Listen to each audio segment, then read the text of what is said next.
Sudah saya sampaikan di grup, sudah saya share. Sudah jauh-jauh hari sudah saya share kemarin. Setelah saya dapat sudah saya share.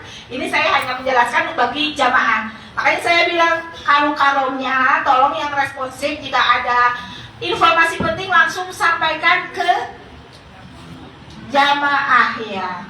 Ya, mungkin sekian dari saya. Nanti dilanjut oleh Pak Dokter. Ya, terima kasih. Nanti ya Pak ya. Nanti Pak. Iya, nanti ya Pak ya. Ini soalnya biar semuanya selesai ya. Ya. Nanti ya Pak ya, biar selesaikan dulu, nanti baru ini. Terima kasih. Assalamualaikum warahmatullahi wabarakatuh. Oh, aduh. Maaf izin Bapak Ibu ya, karena waktu kita terbatas. Mohon perhatian ya, karena waktu kita terbatas, saya ingin menyampaikan dari aspek kesehatan. Bismillahirrahmanirrahim. Assalamualaikum warahmatullahi wabarakatuh. Waalaikumsalam warahmatullahi wabarakatuh. Bapak Ibu sekalian, sehat semuanya? Siap al-musnah? Siap jalan berkilo-kilo? Siap. Berapa kilo? 10 kilo? Baik Bapak Ibu sekalian, sebelum saya menyampaikan hal-hal yang sangat penting, saya ingin memperkenalkan diri dulu, mungkin ada yang belum kenal. Saya Dr. Zainal Abidin, biasa dipanggil Dr. Zen. Jadi panggilan cepatnya adalah Dr. Zen, ya. Kemudian saya dibantu, di sini ada Mbak Silvi. Jadi nanti kalau ketemu di lantai 15, lantai 16, lantai 14, ketemu beliau itu adalah petugas kita, kloter 61. Ya, supaya nanti kita nggak salah ini petugas dari kloter mana. Karena yang pakai seragam ini, yang tulisannya dokter juga banyak.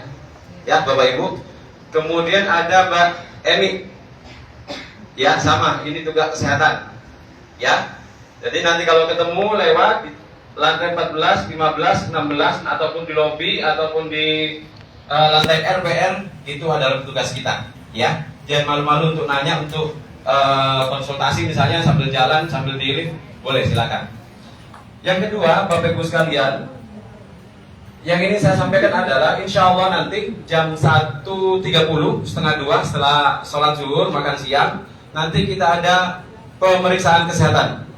Semua jamaah dicek kesehatannya, siap enggaknya untuk kita menghadapi Ar-Musnah.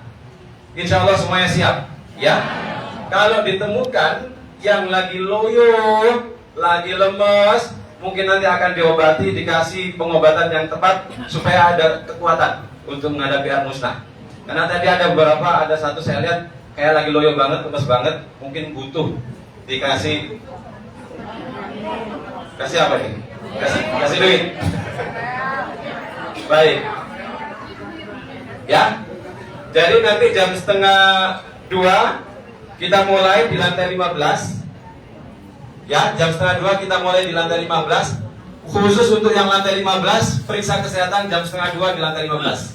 Ya, sampai asar. Setelah asar dilanjut yang lantai 16 turun ke bawah untuk melakukan pemeriksaan kesehatan. Supaya nggak numpuk, supaya nggak ngantri panjang. Jadi kita giliran Bapak Ibu ya. Lantai 15 dulu, kemudian lantai 16. Tempatnya sama, tetap di lantai 15. Ya, oke. Kemudian insya Allah besok pagi kita senam peregangan biar nggak kaku Pak ini. Ya, kita udah berapa hari di kamar terus, makan tidur, kurang gerak, kemudian ruangannya AC, kaku nggak? Kaku. Ya, insya Allah besok kita butuh peregangan. Insya Allah besok pagi di lantai 15 jam 8.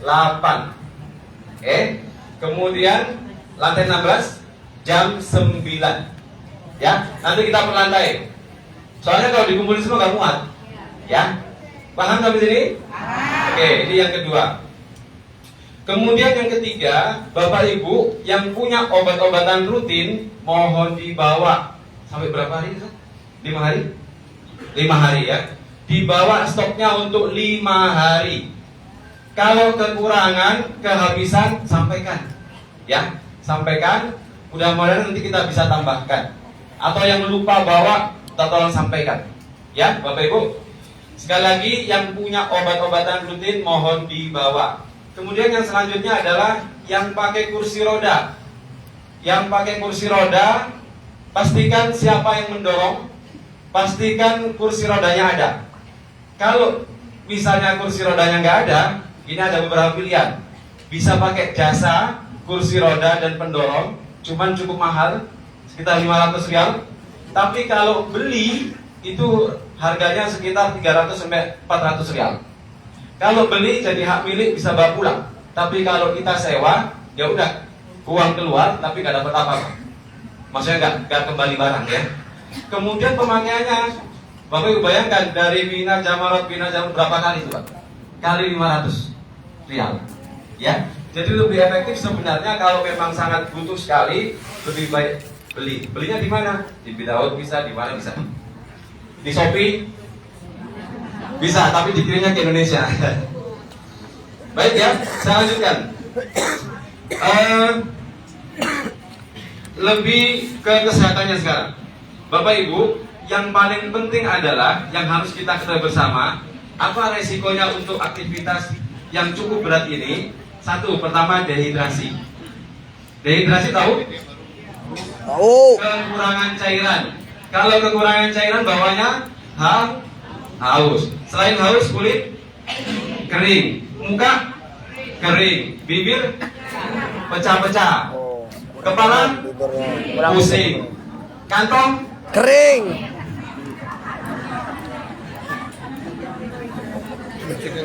Jadi kalau terjadi dehidrasi harus dibasahin. Basahin dengan apa? Dengan air. Kalau kantong kering dibasahin dengan Duit. ya, udah tahu kalau itu. Jadi kalau badannya dehidrasi maka harus banyak minum supaya kita terhindar dari dehidrasi, maka minumnya khusus Pak, Bapak Ibu. Minumannya khusus, bukan dengan air biasa. Kalau di Indonesia kita haus, mungkin air biasa udah bisa meredakan haus. Tapi kalau di sini kita harus minumnya oralit. Ya, nanti saat pemeriksaan kesehatan akan dibagikan oralit. Waktu di asrama haji juga sudah dibagikan oralit. Ya, 1 saset untuk dicampur dengan 1 botol, insya Allah cukup untuk 1 hari. Tapi ingat, rasakan di badan Bapak Ibu sekalian. Selalu evaluasi. Saya udah minum 1 botol, kok rasanya masih kering, rasanya masih pusing, rasanya haus terus. Boleh 2 botol oralit. Ya, 1 saset dengan 1 botol. Dok, saya nggak cocok pakai oralit dok. Ada tadi jamaah udah minum oralit perutnya malah nggak enak. Boleh bikin sendiri. Apa bikin sendiri? Kalau kita kan bagi-bagi ya, yang rasanya jeruk, warnanya kuning. Ada juga oralit yang dari asrama haji, itu nggak berwarna. Tapi bisa juga bikin sendiri dari garam dan gula. Garam dan gula. Ada nggak gulanya? Beli. Ada nggak garamnya? Beli. Ya. Perbandingannya gimana cara membuatnya? Cukup misalnya 1 botol dicampur dengan 1 sendok garam dan 1 sendok gula. Dikocok sampai larut. Air panas atau air dingin? Air biasa aja. Nggak harus air panas. Air biasa aja. Karena dikocok dalam waktu tertentu nanti dia juga akan larut. Ya, Bapak Ibu sekalian, kalau saya merasa nggak cocok dengan oralit yang ada, bisa membuat sendiri. Dan itu akan terasa beda Bapak Ibu. Minum air biasa dengan minum oralit terasa beda. Apa bedanya? Rasakan sendiri. Rasakan sendiri. Oke, sampai sini cukup dok. Boleh nggak dikasih rasa-rasa? Rasa apa? Jeruk nipis? Silakan. Boleh, kalau cocok. Boleh nggak tidak menggunakan gula? Mau diganti dengan madu? Boleh. Ya, boleh. Oke, sampai sini. Kemudian yang kedua, selain dehidrasi, yang mungkin terjadi adalah kelelahan, kecapean.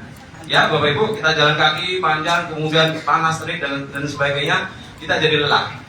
Apa yang harus kita lakukan? Lelah itu karena kita kekurangan tenaga. Betul ya? Betul. Lelah itu karena kita kekurangan tenaga. Kira-kira Bapak Ibu sekalian, apa yang menjadikan kita cepat untuk menaikkan tenaga? Gula. Yang paling cepat adalah minuman manis. Gula. Ya, yang paling cepat adalah minuman manis. Makanya kenapa ketika orang pingsan itu dikasih teh manis, dia akan cepat bangun. Ya, jadi dia udah mulai sadar sedikit, kasih teh manis, udah seger lagi. Ya, tapi anjuran saya yang manis itu adalah madu. Jadi Bapak Ibu sekalian, khususnya kloter 61 saya sarankan untuk stok madu. Gak usah botol yang gede, yang kecil-kecil. Ya, beli yang misalnya 100 mili, 200 mili. Sediakan madu, selalu bak kantong masing-masing. Boleh dong permen, boleh, tapi kurang kuat, Pak. Permen manis boleh, tapi kurang kuat. Tapi kalau yang mau cepet, itu biasanya pakai madu. Jadi capek dikit, minum madu, mungkin ukuran sebotol, tutup botol itu takarannya, minum. Biasanya nggak lama, bangkit lagi. Nanti udah 1 kilo, capek lagi, minum lagi. Ya, kemarin ada jamaah juga saya bimbing begitu. Waktu sa'i udah ngos-ngosan, saya kasih madu. Habis kasih madu, kuat lagi dari sofa marwah. Sampai marwah capek lagi, minum madu lagi. Kuat lagi dari marwah sofa. Habis itu capek lagi, minum madu lagi. Alhamdulillah, kelar sampai pulang. Ya. Kemudian bagaimana dengan yang menderita diabetes? Betul?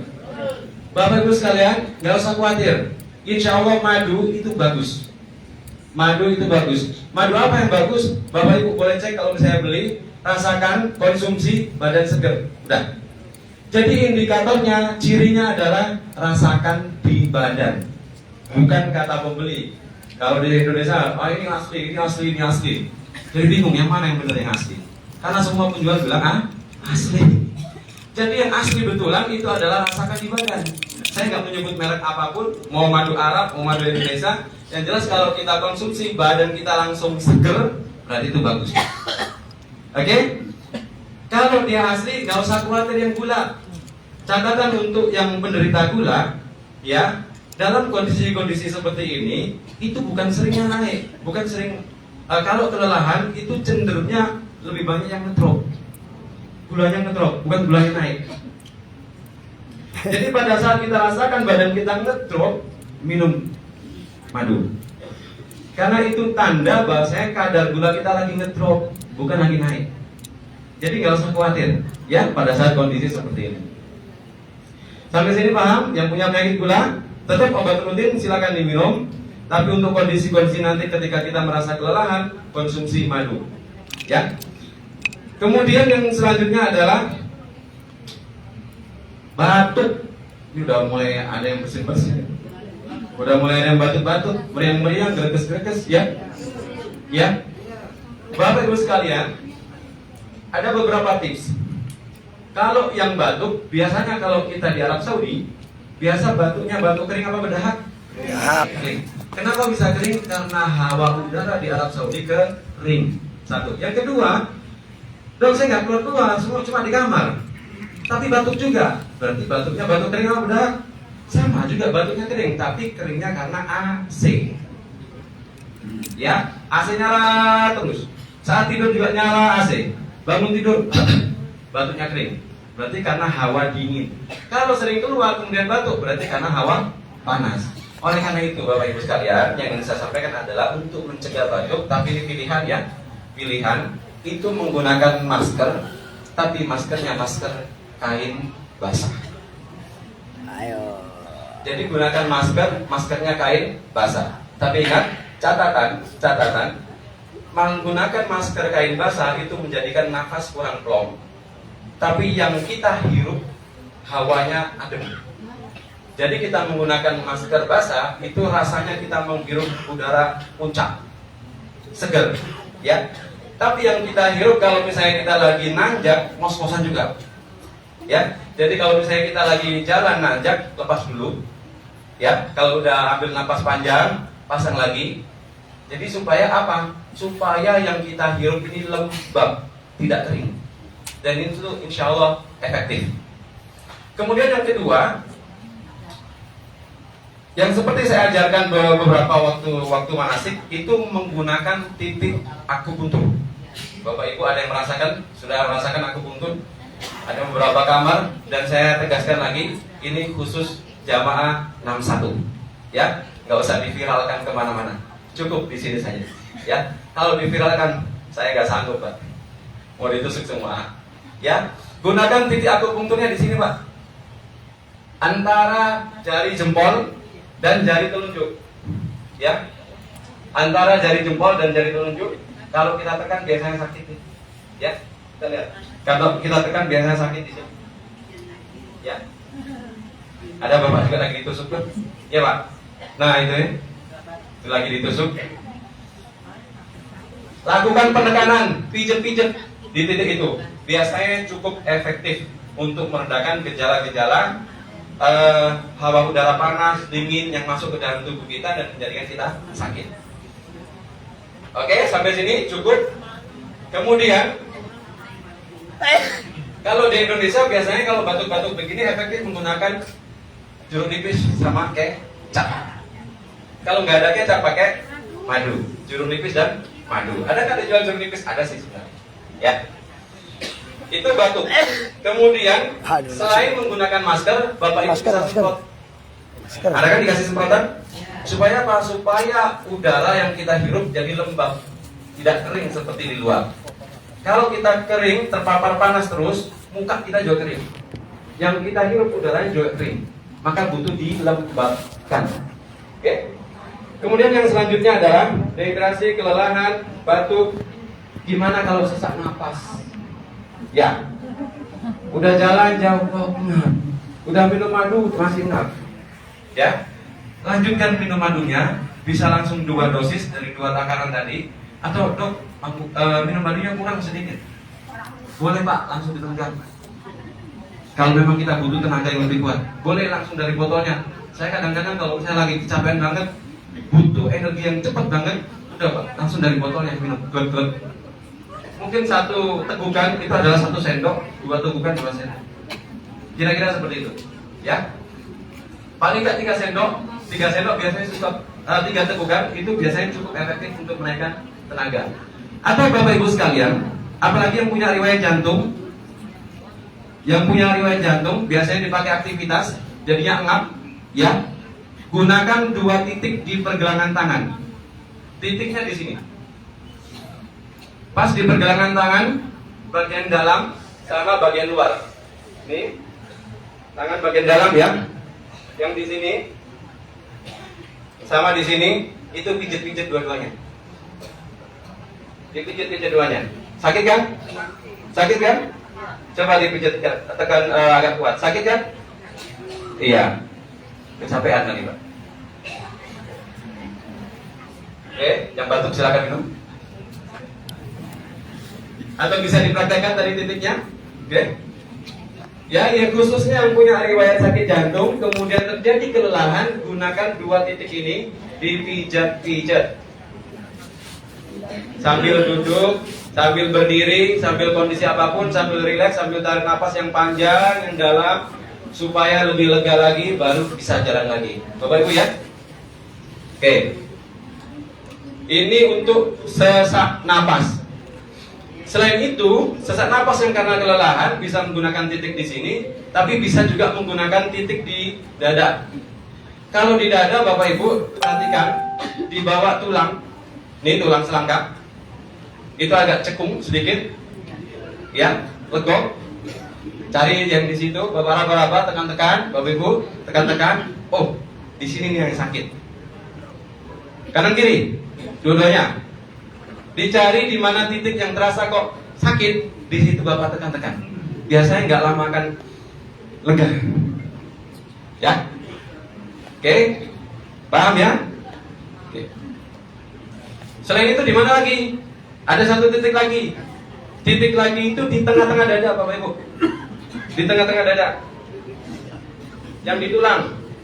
Pas di tulang nih, kalau tengah-tengah dada, pas di tulang. Lokasinya tingginya adalah setinggi 2 puting susu. Pas di tengah-tengah, ya. Itu dipijat-pijat, Pak. Biasanya kalau pas lagi sesak kalau dipijat biasanya sakit, tapi nggak apa-apa, lanjutkan terus, biasanya plong. Ya. Oke. Saya lanjut lagi. Ini yang cukup penting. Kalau misalnya mendapatkan jamaah, nih khususnya jamaah 61, lebih luasnya nanti jamaah yang lain, dimanapun Bapak Ibu menemukan, kalau kita temukan ada jamaah yang pingsan, ingat, kalau ada jamaah yang pingsan, siapapun itu, yang penting orang Indonesia, lakukan penekanan di titik ini. Titik ini. Antara bibir atas sama hidung, pas di tengah-tengah yang lebokan ini, celah. Ya. Tekan kuat. Kalau ketemu yang pingsan, tekan kuat di sini. Biasanya nggak lama, nggak sampai 5 menit, biasanya dia bangun. Kalau sudah bangun, kasih minum yang manis. Paham Bapak Ibu? Jadi semua di sini sudah bisa menterapi kalau ada yang pingsan. Jadi dokter lah ya. Jamaah 61 semua bisa jadi dokter ya. Oke. Untuk kasus pingsan, jangan panik dulu. Pegang sini. Ya. Diingat? Diingat ya? Diingat? Ya. Mudah-mudahan nanti ini bisa membantu jamaah khususnya 61 lebih luas lagi seluruh jamaah Indonesia. Oke, kemudian yang sakit kepala karena kepanasan, ya enggak? Kepanasan, nggak boleh pakai topi, khususnya bapak-bapak. Oke? Kemudian pusing, tadi bisa gunakan titik yang ini, tekan-tekan, atau dengan cara begini Pak. Ya, itu juga cukup efektif untuk meredakan sakit kepala. Kemudian setelah itu, yang Bapak perhatikan satu lagi sebelum yang terakhir. Biasanya kalau kita udah jalan jauh, betis pada ketarik. Benar? Benar sekali? Terutama biasanya ketariknya itu nanti di sa'i. Iya enggak? Kemarin udah merasakan? Sa'i pada saat tawaf lancar. Pada saat sa'i mulai ketarik. Kenapa Bapak Ibu sekalian? Bukan karena jauhnya, bukan karena nanjaknya, tapi karena dingin. Ingat? Di sa'i itu hawa udaranya sangat dingin, lantainya dingin, ditambah lagi kipas kanan kiri. Ya. Jadi otot itu jadi menegang, kencang. Ya, itu karena hawa dingin. Oleh karena itu Bapak Ibu sekalian yang nggak tahan dingin, di sa'i gunakan alas kaki. Gak apa-apa, alas kaki khusus di dalam. Jadi pisahkan nanti alas kaki yang di luar, alas kaki yang di dalam pisahkan. Ya, nanti pada saat sa'i khususnya itu gunakan alas kaki. Termasuk bapak mungkin bisa, tapi tidak alas kaki yang menutup kaki. Ya. Kalau bapak perhatikan, waktu sa'i itu ada yang pakai alas kaki. Jadi kalau kita nggak tahan, dok, saya kalau napak lantai, lembut banget, khususnya di telapak kaki. Ya, jadi untuk menghindari terjadinya kejadian itu gunakan alas kaki. Oke, sebelum yang terakhir, Bapak Ibu sekalian, perhatikan wajah kanan kiri. Bapak Ibu pasti kita semua sebagai manusia dibekali ilmu, dibekali insting oleh Yang Maha Kuasa untuk memperhatikan, oh ini wajah yang sakit, ini wajah yang sehat. Coba perhatikan kanan kiri. Seger? Atau lagi gak seger? Kalau masih bisa ketawa berarti masih seger. Ya. Dok, gimana sih seger gak seger? Susah diceritakan. Tapi Bapak Ibu sekalian pasti tahu. Ini wajahnya kayak sakit kelelahan. Mukanya pucat, mukanya merah. Perhatikan Pak. Perhatikan. Ya. Mukanya pucat, mukanya merah. Ini udah kelelahan. Kalau sudah kelelahan begitu, kasih bantuan Bapak Ibu sekalian. Kasih bantuan. Kalau dia udah kelihatan, udah jalan dari Mina, mukanya udah pucat, kasih mungkin madu kalau bawa madu, ya, kasih minum kalau dia butuh minum. Perhatikan wajah, karena cara tercepat untuk mendeteksi, untuk memeriksa kesehatan seseorang dari wajah. Kelihatan dari jauh, nggak bisa senyum, mukanya asem gitu. Dan perhatikan dari wajah. Oke. Sekali lagi sebelum yang terakhir, perhatikan dari wajah kanan kiri jamaah kita. Kalau kelihatan pucat, Bapak Ibu harus segera kasih bantuan, minimal kasih minum, kasih madu, kasih apapun mungkin yang bisa menolong beliau. Ya. Kalau kelihatan mukanya merah, apa dok yang harus dilakukan? Biasanya mukanya udah pada merah. mukanya udah pada merah, ya. Karena kalau kita lihat muka merah, maka nanti akan yang dikhawatirkan adalah terjadinya heat stroke. Heat stroke itu kondisi suhu tubuh panas, bisa di atas 40 kayak demam tinggi. Dan biasa itu bisa memicu terjadinya ketidaksadaran, hilang kesadaran, pingsan, nggak sadar, mukanya merah. Maka apa yang harus dilakukan? Yang dilakukan adalah guyur, siram. Kalau ada air yang dingin, air yang dingin. Kalau ada, kalau nggak ada cari. Kalau nggak ada air, nanya teman-teman yang ada air, guyur. Kalau misalnya dia mukanya merah, tapi masih sadar, semprot. Kalau marah, kalau marah nanti dinasihati sama Pak Ustaz. Oke, Bapak Ibu, perhatikan wajah kanan kiri jamaah kita, perhatikan. Kalau dia merah atau pucat, perhatikan, ya. Kasih bantuan. Kalau merah semprot yang dingin. Gitu. Kemudian sudah ini cukup ya. Oke. Yang terakhir saya ingatkan kembali untuk nanti habis ini akan ada pembagian oralit. Kemudian ada pemeriksaan kesehatan jam setengah 2 untuk lantai 15, jam 4 sore untuk lantai 16. Dilanjutkan besok jam 8 ada senam peregangan untuk lantai 15 dan jam 9 senam peregangan untuk lantai 16. Saya kira cukup. Ya, nanti pertanyaan setelah semuanya ini.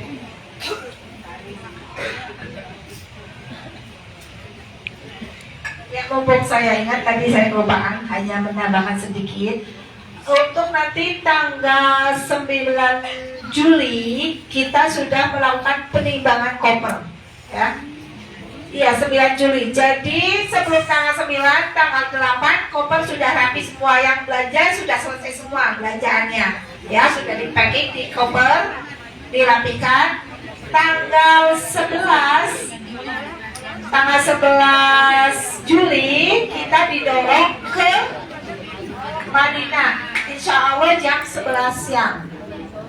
Ya, kemudian tanggal 19 Juli kita pulang ke tanah air, take off sekitar, kalau tidak ada perubahan jadwal ya, itu rencananya seperti itu, sekitar pukul 19.45. Ya. Ya, nanti itu untuk penimbangan koper di Madinah nanti menyusul ininya jadwalnya. Penimbangan dari Mekah itu tanggal 9 Juli. Iya. Iya, untuk koper besar, Pak. Ya. Jadi koper besar udah ditata ya, yang rapi itu mungkin tanggal 8 Bapak Ibu udah selesai belanjanya ya. Pasti sudah banyak itu. Ya, nanti tanggal 11-nya kita bergerak menuju Madinah. Kalau sesuai jadwal jam 11 siang, ya. Itu aja.